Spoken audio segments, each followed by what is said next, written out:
अस्सलाम वालेकुम व्यूअर्स, क्या हाल है? यकीन करना ठीक हो सो। तो जनाब अज जेह्ड़े असने भाई इस्माइल रे इन्हें असेंगी इस पूरी इस इलाके नी जनाब असेंगी विजिट कराया।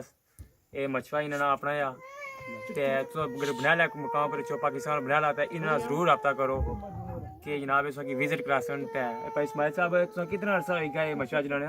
जी जनाब बहुत टाइम हो गया। बहुत टाइम हो गया। जी ये तुम्हें पैदाइश इतना नहीं है?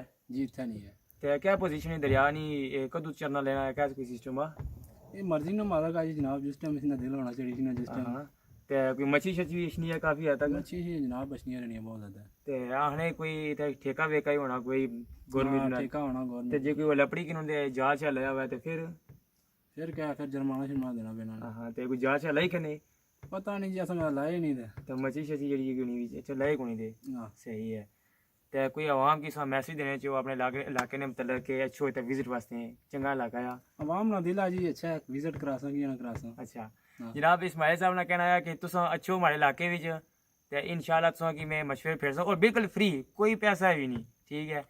तो जनाब डिस्क्रिप्शन लिखी जी मैं भेजी ओड़ इन्होंने नंबर, अगर सब बनाला अच्छो तो इसना रब्ता जिन्ना करो सो कि इंशाल्लाह ज़रूर विजिट करासी।